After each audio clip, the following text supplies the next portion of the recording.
This is the voice of Radio Free Kosovo, brought to you by the Albanian League of Prizren. Our topic this week: a major Yugoslav organization in exile supports republic status for Kosovo.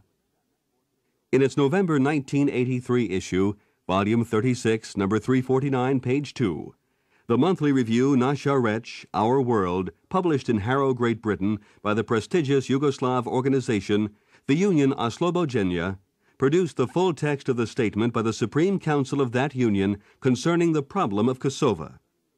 The four-section statement includes many assertions which, from the historical point of view, are questionable, to say the very least.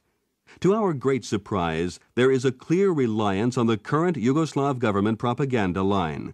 The statement, nevertheless, concludes with a positive and progressive note, namely, recognition of the right of Albanians in the SAP of Kosovo and Macedonia, Serbia proper and Montenegro are omitted, to organize their political lives the way they see fit, and consequently recognition of the political right to ask for republic status in Kosovo.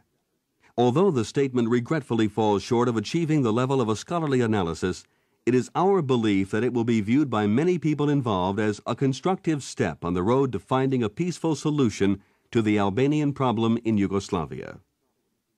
Here now is the statement by the Supreme Council of the Union of Oslobodjenja. Number 1. Since the early days of their settlement in the Balkans in the 6th century, the Serbs have ruled over Kosovo repeatedly, and for prolonged periods of time. During this medieval period, two facts about Kosovo are to be taken into consideration. First, evidently there are the Serbs who built a center for their ancient state, and in a region that they predominantly populated. Second, Albanians at the dawn of these medieval times lived either as mountaineer neighbors of the Serbs or in certain parts of the present-day Kosovo in a population mixed with Serbs, as indicated by the Serbian medieval codes. One must bear in mind that during these 15 centuries of Serbian presence in Kosovo, Serbian state authority lasted only a little more than 200 years of the medieval period, and about 70 years of the modern era, Serbia and Yugoslavia. Not only the Serbs, but also the Albanians have spent most of their own history under the Byzantine and Turkish dominations. It is also a fact that during most of the Turkish occupation, the Ottoman rule in Kosovo was held by Albanians. During that period of time, Serbs were often forced to leave the area under Turkish occupation and resettle north and northwest. At any rate, neither during the Middle Ages nor in our modern era did any Albanian state rule over Kosovo. Although it is alleged that the Albanians were expelled from Kosovo during the First Yugoslavia, this event never took place. In the meantime, it is a painful fact that the emigration of Serbs from Kosovo that took place during the Turkish rule is taking place again today, under a government which, in many aspects, is perceived as being Yugoslav and Serbian. Number 2. The present emigration of Serbs and Montenegrins from Kosovo is the result of two processes. First, the erroneous policies of the present-day one-party system, which in many parts of the country denounces Serbian nationalism as being dangerous to brotherhood and unity. Second, it has encouraged Albanian nationalism in Kosovo as well as in Macedonia.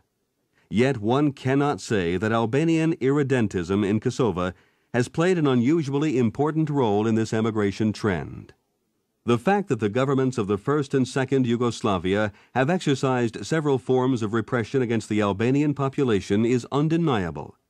However, the repression brought no emigration for Albanians from Kosovo, and after 1948, several groups of Albanians even moved from Enver Hoxha's Albania into Kosovo. Furthermore, one should not forget that during the last years of World War II, the Nazi-fascist occupiers of the Balkans found support among the substantial section of the Albanian population in Kosovo like in no other region in the Balkans. Number 3. The right to one's own nationalism is a right for all nations and all nationalities presently living in a Serbian or any other Yugoslav region. Consequently, like all freedom-loving and progressive people who wish to see each nation of the Yugoslav community free to organize its own national life in the way each nation sees fit, We too think that the right extends to include the Albanians in Kosovo and Macedonia as well. Independently of our opinion on the constitutional structure of the present-day Yugoslav community, and especially on the so-called provinces within the framework of Serbia, Albanians presently living within the national territory of Serbia as a national minority have the political right to ask for a republic status in Kosovo formally, although in practice that status exists. In practical terms, this means that their expressed wish for a republic, in our view, does not constitute in itself a criminal act. Consequently, it should be neither condemned in any way nor be treated as a court matter. At the same time, one should bear in mind that no nation, no republic, no government has ever given up its own territories, much less so under pressure. This should be clear to Albanian nationalists and irredentists. Number 4.